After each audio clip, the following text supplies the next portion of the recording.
Welcome everybody to our City Building Committee tonight. The committee members are here in the chambers. Councillor Aylwin and Councillor Natalie Harris are virtual. Many of our staff and support members are here and others are going to be joining us virtually. The council chamber remains closed to the public until further notice. And just a reminder, everybody, that we have a planning committee meeting starting at 7 o'clock tonight. Our first item tonight, we have two presentations. The first presentation concerns business and employer data survey project for 2021. And I think Ms. Nora Gavar is going to give us a presentation. So welcome to City Building Committee, and I'll give you the floor. The floor is yours. All right, thank you. And I understand that the presentation is going to be shared by someone there in the council chambers. Is it up? Our technical person is nodding, so that sounds like it's going to happen. All right, now I guess I won't be able to see it. Is that, and I apologize for all these questions. It's just, okay, there we go. It's all right. So good evening, everybody. My name is Nora Gavari. I work for the Economic and Creative Development Department. And tonight I'm going to be presenting the Business and Employer Data Survey project that was completed in 2021. Next slide.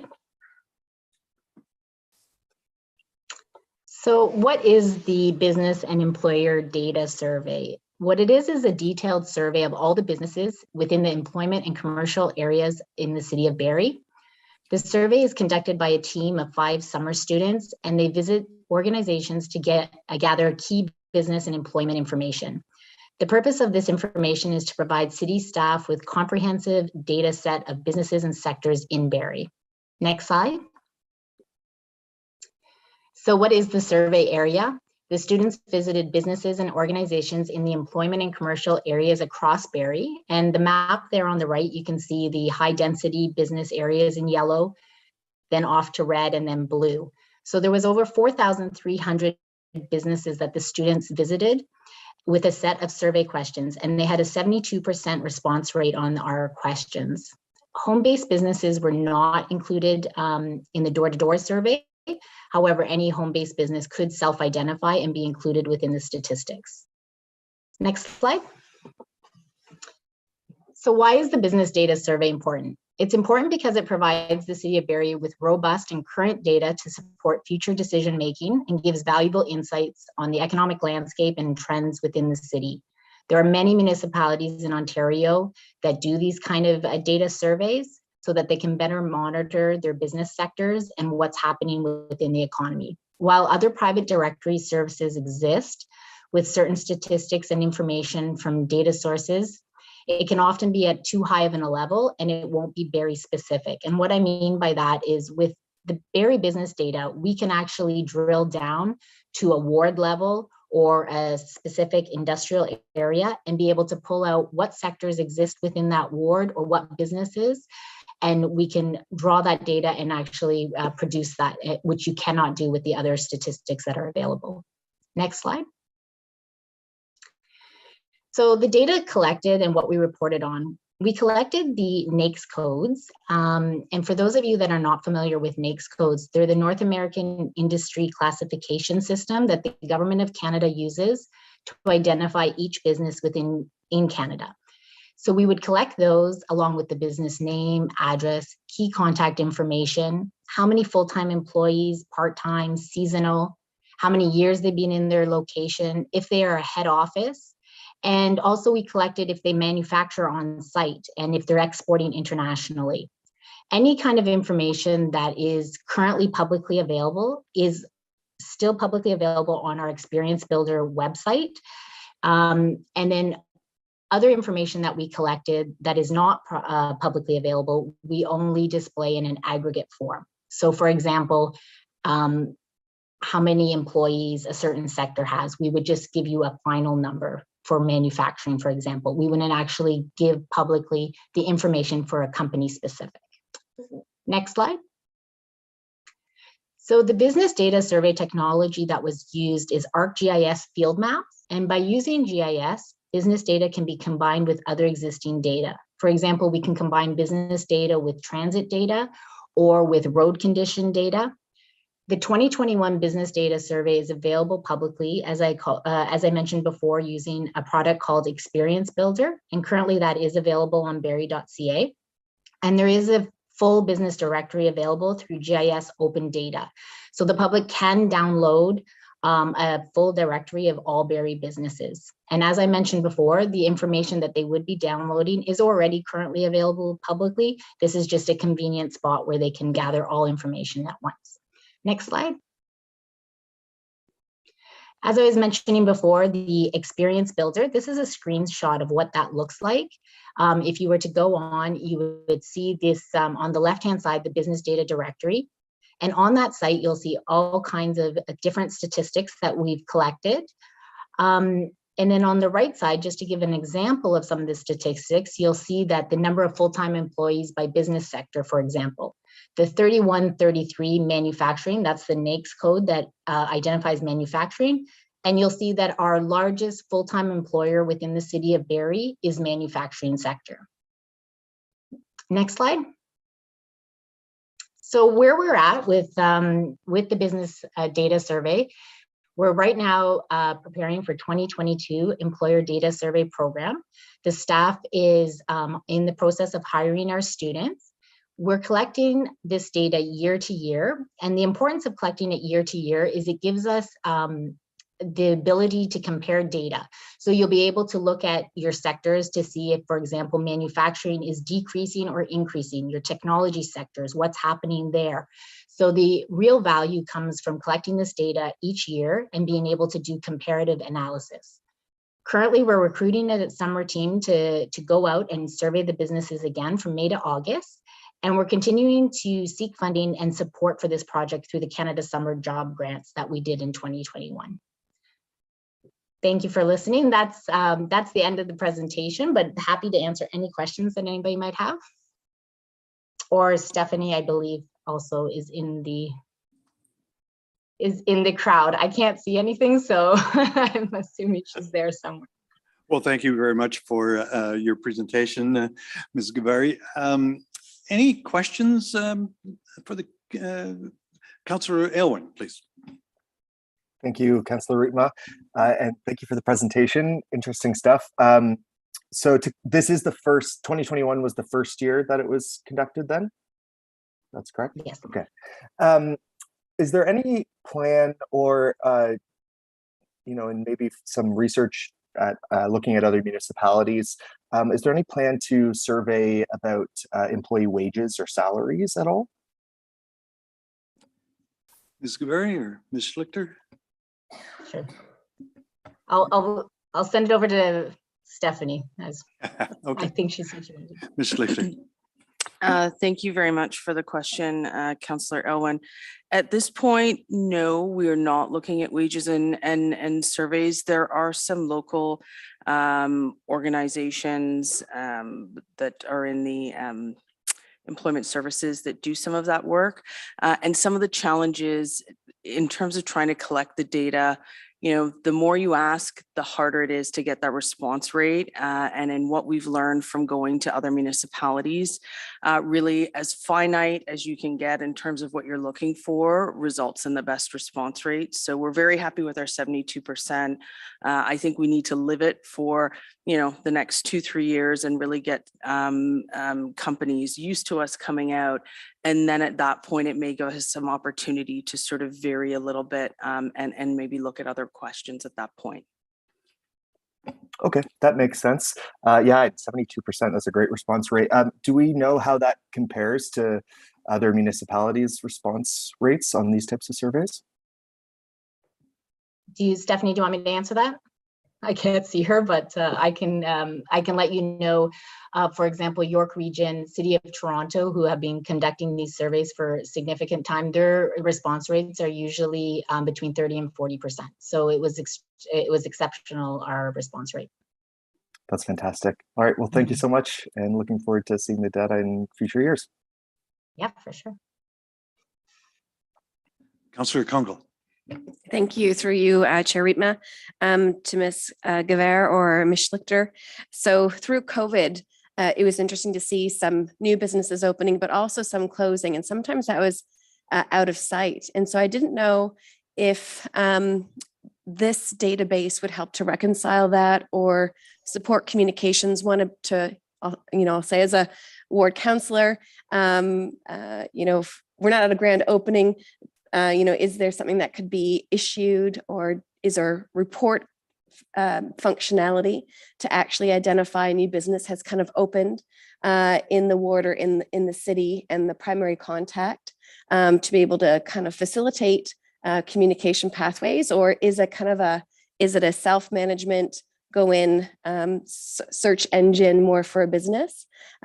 Just wondering more if you could speak to the functionality using those examples of how do we get alerted if a business is closing, and the opportunity to say thank you for supporting our local community, if that's part of that ability to kind of see how businesses start up and unwind through this directory in the future, knowing that we're just really creating this baseline now. Thank you, Councillor Kunkel, for the question, and through you, Chair Rietma. In terms of the identifying some of the turnover, until you get into some of that year over year, we're hoping that we will uncover some of that. We are able to identify internally some of the vacant areas. We do ask companies the year established, so we were able to understand some of them. Again, not everybody responds and everybody knows, so it's not necessarily carved in stone. And again, I think as we get the year over year, you get better confidence in that data piece. So that will help us identify some of the turnover pieces.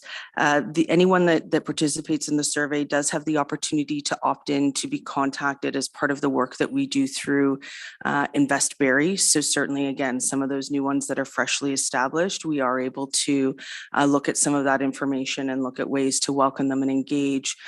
Each of the students that are going out and doing that door-to-door are going to be armed with an information piece that really talks about the business support ecosystem that exists here, all of the partners, so that right away there's an opportunity to connect and engage. And the students also, when they go out, if a business owner does identify an issue, a concern, an item, it then also becomes a trigger for us from a business retention opportunity to try and resolve that. So we see a wealth of benefits in terms of being able to use the program and leverage the program to support our companies. That's great. And follow up if I may. Sure. So as we start identifying or growing this inventory, I also get a lot of questions about how do we identify when we want to support local? And so are there ways in which this directory would help the typical resident to say, if I'm going to support local, who's in my backyard? And while you had some criteria there noted about what you were collecting some of the information on, are there aspects tied to kind of a made in Canada, owned in Canada, that type of brand piece? I didn't know if it would be specific to that, in addition to employment numbers. Through you, Chair Rietma, to Councillor Kunkel. We do, so the directory itself, and when you go onto the portal, the directory does tie to some mapping, so you can sort of zone in on your area and look at some of those pieces. The directory piece does look at the businesses. So I think as some of those takeaways, can you get more segmented in what we publish out there? I think there would be more opportunity to do that, but certainly anyone coming in can do a search, whatever service they're looking for, and it'll give you sort of that local flavor of who's here. That's great. And just last question, where do we find, if at all at this time, any relationship to 211? So I know we promote 211 more from not necessarily business, but how do we actually link, or are there relationships to other databases where people can migrate from 2-in-1 as a platform to find services for anything from where do I go to do taxes to where do I find housing. But if they're looking for a particular business, would this be a database that other resources could tap into or should become aware of? Thank you for the question. And again, through you, Chair Rietma, to Councillor Kungle. At this stage, no, that could be something that we could explore to iterate to, but I certainly think that's something we'd need to take offline and do more exploration before I could answer that thoroughly. Yeah, that's great. Exciting work. Always progressive, the stuff that's coming out of this department area. So congratulations on moving that forward. And 72% is quite exceptional as a response rate. So well done. Thank you. Okay. Any more questions, comments on this one? No, there's a memo also that you saw in the further down in the agenda. So we can that also is part of the background information for this. If there are no more questions, thank you very much, Ms. Schlichter and Ms. Gaveri. Very nice presentation. Thank you very much for that. Our next presentation is with respect to the 2022 Arterial Optimization Program. And Steve Rose, Mr. Rose is going to do the presentation. I think he's virtual as well. We also have a memo. Oh no, we don't, not on this one. Welcome, Mr. Rose, and how's everyone today? The floor is yours. If I could get the presentation up on the screen, please.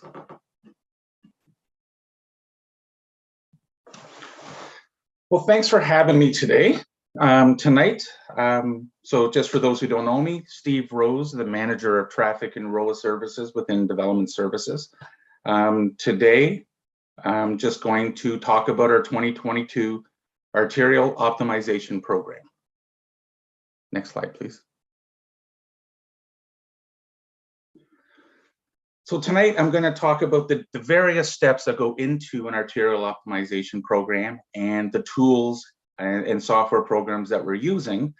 But to give you an idea of what an arterial optimization program, we have several corridors throughout the city that have several traffic signals along them, and staff are modeling those corridors, looking for improvements in signal timing and possibly adding in, excuse me, possibly adding in left turns, or how can we do, what steps can we do to make the roadway function better?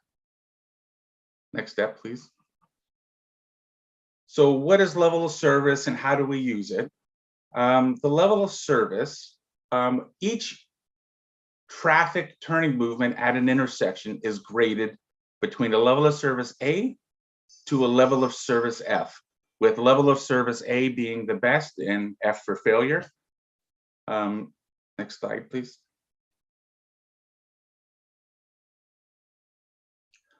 So as we look at each corridor across the city, there's several steps that are involved, and some of the, and just using different software programs to create our model. But one of the key items that we're doing at our staff level is we are walking each corridor and we're looking for, before we start our process, are all the signal heads facing the right way? Do we have all the correct signage? Is there anything broken with any of our equipment that could impact the results of what we're trying to achieve? But to create our model, staff are going out into the field and we're measuring what the lane widths are, the pedestrian crossing times. We get turning movement counts done, which tell us at every intersection who turns left through and right. So we're getting the traffic geometrics and the volume of the corridor at each intersection and each movement that helps us with our model. So when we go into the modeling, we can then see, based on the volume and depending on what's changed in the area, do we have the appropriate signal timing? The model, once it's complete, can I get the next slide, please? So we've done the arterial review. We've looked at how we can improve the corridor or possibly improve the corridor. We've developed new signal timings, and we're taking that signal timings. And in order to see whether or not it's a success or not, we performed before versus after studies, and it's using a GPS software program within our vehicles. And staff are driving each corridor during the AM peak hour, which is the morning rush hour, the noon rush hour, and the evening rush hour. Our staff are driving each roadway multiple times to develop a before travel time. How many times did we stop? How long did we actually stop for, and what was our average speed? So we take this data, we then implement the signal timings on the roadway, and then the very next day perform after studies, which is the exact same thing we performed during the beginning, just to see if we've made any changes to our corridor. Next slide, please. So the goal of our traffic arterial optimization program is to basically take the roadway and improve the travel flow for up to 30 to 50,000 cars a day that are on it. If we can make any improvements, that every single person who's traveling that roadway hopefully gets the benefit of that. But how do we maintain that our signal timing is still operating efficiently? In 2021, during COVID, we were able to upgrade our traffic system, which is using cellular modems, and it allows staff to connect the office directly with intersections in the field. Next slide, please. So the software program is called Centrix, and it offers us a lot of different functionality as we analyze the roadways. And I have a couple here identified as specialized plans. And what specialized plans are, as we develop a morning rush hour plan, so the noon hour plan and an evening rush hour plan, the system allows us to also create plans in case of emergencies. So if Highway 400 is closed in a certain corridor, through our traffic system, we're able to implement new signal timing on the fly to hopefully alleviate the traffic congestion that could be in that area. Centrix also allows us to, we can input data, we can change the signal timing, we can change some PED timings, all remotely. It allows us to track for maintenance if fire trucks are traveling up and down the roadway.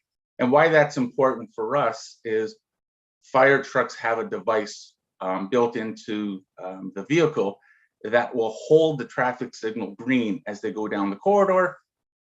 And so we get to see what are those impacts during those times with the system. The coolest thing for me, from my point of view, is the split monitor reporting, which is the bottom left-hand box, which shows, they're like sideways pencils. But what this does for us, we know what the signal timing is supposed to be for every left turn, through movement, for side streets and main streets. And what the split monitor report does is, depending on the volume that's used in the roadway, any volume, so if we don't use all the available time for a left turn because there's not many cars there, the software or the centralized computer takes that additional, say, 5 to 10 seconds and puts it back onto our major roadway. So we're able to just use up that signal timing that's not being used and add it to the predominant flow of traffic. So it's a pretty slick software package we have. Next slide, please. Centrix rollout. So currently we have 50 traffic signals in green that are connected to the system. Our goal is in 2023 to bring on the orange dots, which is an additional 48. That still leaves us with 152 that we're going to develop a plan on how we're going to bring more on. One of the solutions that we're trying to do on the side is, as development occurs and signals are going in with traffic signal, and new developments, bring on, when we build the traffic signal, build the license directly into the cost of that cabinet. so that we're able to bring those intersections onto our system, which just allows us to be able to maintain the equipment remotely and just do more diagnostic on our system. Next slide, please. Our final tool that I'm going to show you today is our wireless camera system. We currently have 12 wireless cameras across the city. We use it within my group to monitor traffic, but also road operations are using the same camera systems to check for winter maintenance activities. Emergency services have access to it as well. And we're recently working with the infrastructure group on expanding more cameras. The current ones, next one's going in is Mapleview Drive in Yonge Street. And we're looking on Veterans Drive in the Mackay area so that we can monitor how that area grows. But these tools allow us to zoom in on the traffic and just watch how the flows are going and compare that to our traffic system and just how it's supposed to run. Next slide, please. So this presentation, what we're hoping to show you tonight is, this is our plan for the 2022 year. Quarter one, we recently completed a review of Mapleview, Bayfield, and Essa. Those are always on our list. Those are our, some of the most popular spots that we get calls on. We're currently reviewing Harvey Road, Essa to Bayview. Later this summer, we'll start Duckworth Street from Grove to Georgian. And by the end of the year, wrap up Dunlop Street, Ferndale to Ann. This is not to say that there's not other spots in the city. We have several corridors across the city connected. And what we're trying to do is just constantly keep a corridor, each quarter, adding new traffic signals and sections onto our system, but also making sure it has the most efficient signal timing possible. Next slide, please. And any questions, please? All right. Thank you very much, Mr. Rose. That was very informative. Any comments or questions? Councillor Elwin. Thank you, Councillor Rietma, and thank you, Mr. Rose, for the presentation. Interesting stuff. My question is around active transportation, and I'm wondering if there's any sort of data inputs that are available through the software that you use around cycling, pedestrian activity, or even transit. If there's any data that's useful for the transit department to plan routes or anything like that. We have ambitious modal share targets of 12% by 2041, I think it is. So wondering how we can, shape that future. And I like that you had the future sign, because we always got to be thinking about that. Thanks, Councillor Irwin. The actual software that we use does have those, allows us to do inputs to model transit. You can add in transit trips, pedestrian trips, cyclist trips, like it all goes into our system. And what our system is doing is trying to look at what is the optimal signal timing at each intersection. But as our traffic system grows, we're looking to bring on there's other software modules out there that can take advantage of a transit priority program that can connect with our system. And then we can monitor how transit uses our routes. And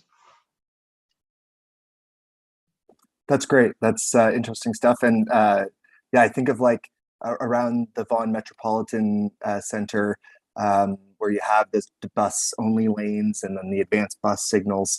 I could definitely see this data being useful for that sort of project in the future. That's it for my questions for now, but thanks again, Mr. Rose. Okay. Any other questions or comments from the committee? Deputy Mayor Ward. Thank you. Through to you, Mr. Rose. Just wondering about the traffic signals that are along the ramps to the 400. Do we control those? Does the MTO control them, or do we cooperate? Who has to say in those lights? Through you, Deputy Mayor Ward. Good question. The Ministry of Transportation owns the ramps, but we are maintaining those signal timings for the ministry, but we do work in coordination with the MTO on any improvements or just any of the signal timings, but it's to the city of Barrie. Okay, and it wasn't quite clear when you were talking about the Centrix. Is that done automatically, or is somebody monitoring it and making adjustments? We monitor the system, so we implement the signal timing into the system, and that system is communicating with each intersection second by second, sending data saying at this time of day run this pattern, at this time of day run that pattern. So we have different patterns throughout the day, and what the Centrix system is doing, it's monitoring how the traffic flows, but it's also making sure that we're all using, it's called sync points, so that say Mapleview Drive, the 6 signals by 400, they're all turning green at the same time. We're trying to make sure that we have the best coordination amongst them, so that system is coordinating that. But it's inputted, so I guess so we monitor it with staff daily. We get reports, and so we're able to, it'll tell us signals are on flash, or we have too many, like a push button is stuck at one of the intersections, which we then coordinate with our maintenance contractor who can go and repair that. Okay, I'm still not clear. So is it Okay, making adjustments on the fly? Is the system making adjustments on the fly, or does it? No, the system doesn't make those changes. The system is sort of just like, almost look at it as a communication hub. It's sort of it's that bridge between us and the actual, every intersection has a traffic controller located on a corner. The traffic Centrix is that sort of, we're using that communication device to connect to the traffic controller in the field. In the future, there's modules that will allow it to be adaptive and to learn. We're not quite there yet, but it's, so the software is sort of user activated. We have to, but it houses all our data. So we can have plans within it.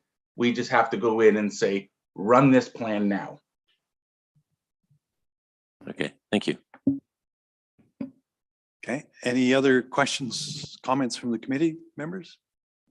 No, I have one. In your presentation, you said that we have 50 now, which is the little green dots, and you said that the orange ones you're going to expand in 2023. Did I hear that correctly, or we're not doing any expansion this year in 2022? Correct. Councillor, through you, Councillor Ripa, the software license, we're up against the edge of what our software license was when we rolled out the software. So we'll be putting together a plan on how we can introduce additional licenses to bring on more signals. So the goal is to prepare an intake form to bring on additional licenses in 2023. Okay, thank you. That's helpful. All right. Anything else for Mr. Rose? If not, thank you very much, Mr. Rose, for your presentation. Very interesting, and lots of interesting technical stuff there that I'm sure it's fun to play with, right? Oh, and it's sometimes and sometimes it feels to me like it's Big Brother is watching you while you're driving. Anyway, thank you very much. Thanks for your time, everyone. All right, moving then on to our next items. We have 4 advisory committee reports. And can I have a committee member put those on the floor for me, please? Thank you, Councillor Kungle. The reports are Heritage Barrie, March 9, Arts Advisory Committee, March 15, Communities in Bloom, March 17, and the Active Transportation and Sustainability Committee, April the 5th. Can I have just a motion for receipt of those? All right, thank you, Councillor Kungle. Any discussion on any of those? No, thank you. All those in favor of receipt? Opposed? None, thank you, that carries. Out of these reports, the Heritage Barrie Committee has 2 recommendations for us. The first one is the heritage designation of 125 to 127 Dunlop Street East. Can I have somebody put that on the floor for us? Thanks, Councillor Kungle. The recommendation by Heritage Barrie is that the heritage evaluation report prepared by Sue Murdoch Consulting Services dated December 2021 has been evaluated by Heritage Barrie at their meeting dated March the 9th, 2022, and deemed to demonstrate that 125 to 127 Dunlop Street East is of heritage value or interest to the community. And secondly, that consent be granted in accordance with Section 2911 Ontario Heritage Act to proceed with the issuance of the notice of the intention to designate 125 to 127 Dunlop Street East. And I also just wanted to point out that Mr. Wiersma has provided a report as well. It's at our further down the agenda at 6.2. All right. Any discussion on that motion? Oh, Councillor Aylwin. Thank you, Councillor Rietma. I just want to say quickly, it was so cool reading through the report from the consultant on the historical value of this property. So if anyone has the chance to read through that report, it's a fairly detailed report, but there's some cool stuff in there about the history of the building and the people who lived in it or owned it. And I just want to say thanks to the Heritage Barrie Committee for recognizing this cool property. And it's a great place to get coffee too, to this day. Awesome. Absolutely. Any other questions or comments? Councillor Natalie Harris. And muffins. Their homemade muffins are so good. And they are so great for the community, Bohemia, just FYI. They do so much and donate so much. It's awesome. Yes. And in addition, it's a great historical building. All right. No further comments on that? All right. Thank you. Those in favor of the motion? Thank you. That is carried. All right. The second motion that we have from recommendation that we have from Heritage Barrie is that the property known municipally as 56 William Street be added to the Municipal Heritage Register as a listed property. Councillor Kungle, if you'd put that on the floor, then we can have a discussion on it. All right. Thank you. Any questions or comments? Seeing none, I'll call the question. Those in favor? Opposed, if any? None. Thank you. That carries. All right. And then our last recommendation comes from the Active Transportation and Sustainability Committee. And it has to do with Bike the Night. That staff in Access Barrie work with the Active Transportation and Sustainability Advisory Committee to produce promotional materials for the Bike the Night event, including printed material and social media assets, with a budget of $2,000 to be funded by an internal transfer from Councillor Aylwin's expense budget. Councillor Kungle, would you put that on the floor again? Thank you very much. Any discussion on that? Councillor Kungle.